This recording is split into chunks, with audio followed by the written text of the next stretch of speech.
اعوذ باللہ من الشیطان الرجیم بسم اللہ الرحمن الرحیم الحمدللہ رب العالمین والعاقبۃ للمتقین والصلاۃ والسلام علی خاتم الانبیاء والمرسلین وآلہ الطیبین الطاہرین۔ السلام علیکم جی، کیا حال ہیں آپ سب کے؟ امید کرتی ہوں کہ خوشبو قرآن کے وسیلے سے بنے اس ساتھ کو ہم اپنی زندگیوں میں قرآنی فیض اور نور کے حصول کا وسیلہ بنا کر اپنے معبود و مسجود کی معرفت پا رہے ہیں۔ بہت ساری آیات قرآن کی جزیات پر بات نہیں ہو پاتی کہ میسر وقت کم ہوتا ہے اور چینل کے سبسکرائبرز تھوڑے ہونے کی وجہ سے 15 منٹ سے زیادہ بات نہیں ہو سکتی ہے، مگر پھر بھی خوشبو قرآن کے وسیلے سے کوشش کی جاتی ہے کہ پیغام حق اور قرآن کی وہ تفہیم جو اہل بیت علیہ السلام نے سمجھائی ہے وہ ہر خاص و عام تک پہنچ جائے۔ اسی لیے یہ سلسلہ گفتگو 12، 13 یا 14 منٹ کے اندر ہی ہوتا ہے۔ میرا رب ہم سب کو خود اپنی بارگاہ سے نور اور فیض قرآنی عطا فرمائے کہ ہم ان 15 منٹوں میں اپنے رب کریم کا مقصود پالیں، آمین۔ آج ہم قرآن پاک میں سورہ ابراہیم کی شورۂ آفاق آیت پر تفکر شروع کریں گے اور سمجھیں گے کہ رب کریم نے شجرہ طیبہ فرما کر ہم قرآن پڑھنے والوں کو کیا معرفت عطا فرمائی ہے۔ اور یہ ٹاپک تھوڑا سا لمبا ہوگا، اس لیے پارٹ 2، پارٹ 3 تک بھی جا سکتا ہے۔ رب فرماتا ہے الم تری کیف ضرب اللہ مثلا کلمۃ طیبۃ کشجرۃ طیبۃ اصلها ثابت وفرعها فی السماء تؤتی اکلها کل حین بإذن ربها ویضرب اللہ الامثال للناس لعلهم یتذکرون ومثل کلمۃ خبیثۃ کشجرۃ خبیثۃ اجتثت من فوق الارض ما لها من قرار یثبت اللہ الذین آمنوا بالقول الثابت فی الحیاۃ الدنیا وفی الآخرہ ویضل اللہ الظالمین۔ ترجمہ سنیں اور سمجھیں کہ رب کیا ارشاد فرما رہا ہے۔ رب فرماتا ہے اے میرے محبوب صلی اللہ علیہ وسلم، الم تری کیفا، کیا آپ نے نہیں دیکھا، ضرب اللہ مثلاً کہ اللہ نے کیسے مثال بیان کی ہے، طیبۃ کلمۃ طیبۃ کشجرۃ طیبۃ، کلمہ طیبہ کی جیسا کہ شجرہ طیبہ کی مثال ہے، اس اصلها ثابت، اس کی جڑ مضبوط ہے زمین پر، وفرعها فی السماء، اور اس کی شاخ آسمان میں ہے۔ یاد رکھیں شاخیں نہیں فرمایا، ایک شاخ فرمایا ہے، ایک شاخ والا شجر ہے۔ اور پھر فرمایا توتی اکلہا کل حین باذن ربہا، یہ پھل دینے کے لیے موسم کا محتاج نہیں ہے، ہر موسم میں پھل دیتا ہے۔ کل حین باذن ربہا، کل حین کا مطلب عربی زبان میں یہ ہے آنکھ کا بند ہو کر کھلنا۔ اس عمل میں 2 حین گزر جاتے ہیں، اور اللہ فرماتا ہے کہ شجرہ طیبہ ہر حین میں پھل دیتا ہے۔ اور پھر فرمایا وَيَضْرِبُ اللَّهُ الْأَمْثَالَ لِلنَّاسِ لَعَلَّهُمْ يَتَذَكَّرُونَ، اور اللہ مثالیں بیان کرتا ہے لوگوں کے لیے تاکہ وہ نصیحت پکڑیں۔ پھر فرمایا وَمَثَلُ كَلِمَةٍ خَبِيثَةٍ كَشَجَرَةٍ خَبِيثَةٍ اجْتُثَّتْ مِنْ فَوْقِ الْأَرْضِ مَا لَهَا مِنْ قَرَارٍ۔ رب فرماتا ہے خبیث کلمے کی مثال ناپاک شجرے جیسی ہے، جیسے زمین کے اوپر ہی اوپر سے اکھاڑ لیا گیا ہو، پھر اسے قرار نہ ہو۔ اللہ اکبر۔ یثبت اللہ الذین آمنوا بالقول الثابت فی الحیاۃ الدنیا والآخرہ۔ پھر رب فرماتا ہے کہ اللہ ثابت قدم رکھتا ہے اور رکھے گا صاحبان ایمان کو ایک بڑے مضبوط قول پر، دنیا میں بھی اور آخرت میں بھی۔ وَيَضِلُّ اللَّهُ الظَّالِمِينَ، اور اللہ فرماتا ہے کہ ظالمین پر گمراہی کا حکم لگ چکا ہے۔ یہاں پر ترجمہ مکمل ہوا۔ پہلے ہم آیت کے آغاز الم تری کیفا کی جزیات پر قرآنی فکر حاصل کرتے ہیں۔ اللہ فرما رہا ہے اے میرے محبوب صلی اللہ علیہ وسلم، کیا تو نے نہیں دیکھا؟ معلوم ہوا قرآن کی آیت بعد میں نازل ہوئی، لیکن رسول صلی اللہ علیہ وسلم اس آیت سے پہلے بھی دیکھ رہے ہیں۔ جب اللہ کریم نے یہ مثل بیان کی کہ آیت نازل ہونے کے بعد تو ہر ایک نے مثال سن لی، اور اللہ کریم تو حرف اور لفظ تخلیق کرنے سے پہلے بھی اپنے پردہ ذات میں بولتا تھا۔ اسی لیے تو محمد صلی اللہ علیہ وسلم اور آل محمد صلی اللہ علیہ وسلم رب کریم کے مصطفیٰ، مجتبیٰ اور مرتضیٰ ہیں۔ یہ اللہ کریم کی وحی کے ترجمان ہیں۔ اللہ کریم کے بے حرف کلام کو سمجھنے والے یہی لوگ ہیں۔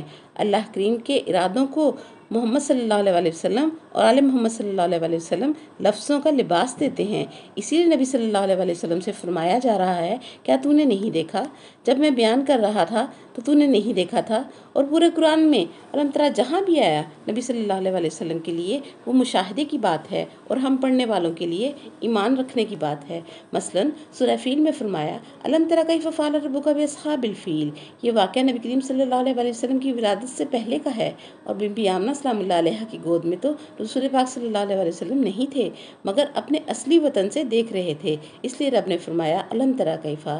پھر دوسری جگہ فرماتا ہے علم ترا کیفا فعل ربک بعاد، یہ قوم ہود کے زمانے کی قوم ہے اور نبی صلی اللہ علیہ وسلم سے ہزاروں سال پہلے کی بات ہے اور نبی صلی اللہ علیہ وسلم دیکھ رہے ہیں۔ مزید پیچھے چلے جائیں، حضرت ابراہیم علیہ السلام کے زمانے میں جب نمرود بادشاہی کا دعویٰ کرتا تھا، خدائی کا دعویٰ کرتا تھا، تو رب فرماتا ہے الم تری الی الذی حاج ابراہیم فی ربہ ان آتاہ اللہ الملک۔ یہ مناظرہ بھی نبی کریم صلی اللہ علیہ وسلم دیکھ رہے تھے کہ جب نمرود حضرت ابراہیم علیہ السلام سے بحث کر رہا تھا اللہ تعالیٰ کے بارے میں۔ سورہ ابراہیم علیہ السلام میں فرمایا الم تری ان اللہ خلق السماوات والارض بالحق وإن یشاء یذہبکم ویأتی بخلق جدید۔ رب فرماتا ہے اے میرے محبوب صلی اللہ علیہ وسلم، کیا تو نے نہیں دیکھا کہ تیرے اللہ نے جو زمین و آسمان میں ہے حق کے ساتھ خلق کیا؟ اللہ اکبر۔ اب حق کیا ہے؟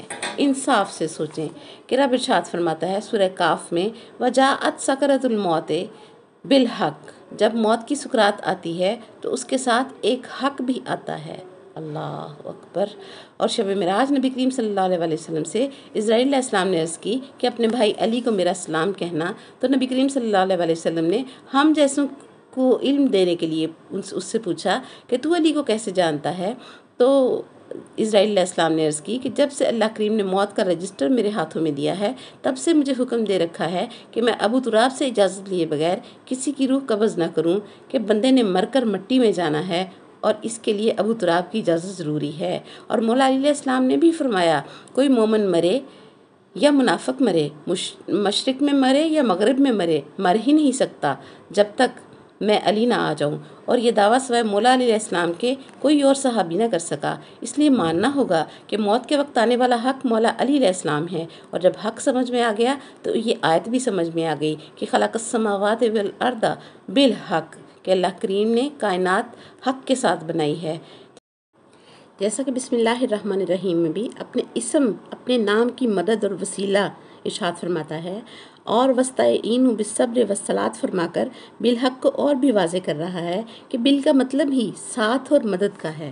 اور جب اللہ کریم بالحق فرما کر کہ خلق السماوات والارض بالحق فرما کر اپنی توحید میں نقصان نہیں سمجھتا تو ملا کا ایمان کیا زیادہ بڑے رتبے والا ہے؟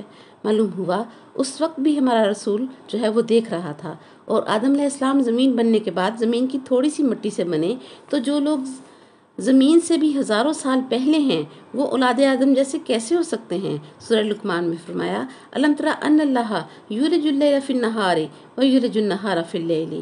اے میرے محبوب صلی اللہ علیہ وسلم، کیا تو نے نہیں دیکھا کہ اللہ جو ہے وہ رات کو دن میں اور دن کو رات میں داخل کرتا ہے؟ اس سارے نظام کو بھی میرے رسول پاک صلی اللہ علیہ وسلم جو ہیں وہ دیکھ رہے ہیں۔ محمد صلی اللہ علیہ وسلم اور آل محمد صلی اللہ علیہ وسلم کا یہی معجزہ ہے کہ ان کا دشمن اللہ کا دشمن، ان کا دوست اللہ کا دوست، ان سے منہ موڑ لینا اللہ سے منہ موڑنا ہے، اور ان سے مانگنا اللہ کریم سے مانگنا ہے۔ کہ موسیٰ کاظم علیہ السلام کے زمانے میں انہیں بادشاہ کے دربار میں بلایا گیا، تو انہوں نے بادشاہ کے دربار میں بچھے ہوئے قالین پر بنے ہوئے شعر کو حکم دیا تھا کہ خذ عدو اللہ، کہ اللہ کے دشمن کو پکڑ لے۔ یاد رکھیں یہ گھرانہ کن کا محتاج نہیں کیا گیا، بلکہ انہوں نے ڈائریکٹ حکم دیا کہ اللہ کے دشمن کو پکڑ لے، حالانکہ وہ دشمن امام علیہ السلام کا اپنا تھا، اور شیر قالین میں سے نکلا اور دشمن نے امام علیہ السلام کو چیر پھاڑ کر کھا گیا، اور خون کا ایک قطرہ بھی کہیں نہ گرا۔ پھر امام علیہ السلام نے حکم دیا کہ دوبارہ قالین میں ضم ہو جا، تو وہ ہو گیا۔ حکم امام سن کر، یاد رکھیں حضرت موسیٰ علیہ السلام کا عصا جنت کی لکڑی کا تھا، اور لکڑی زندہ تھی، اور وہ زندہ سانپوں کو نگل جاتا تھا، مگر گھرانہ عصمت کہ اس امام کا معجزہ دیکھیں کہ قالین میں بنی ہوئی تصویر نے زندہ کو نگل لیا۔ پھر سورہ حج میں فرماتا ہے الم تری ان یسجد لہ من فی السماوات ومن فی الارض والشمس والقمر والنجوم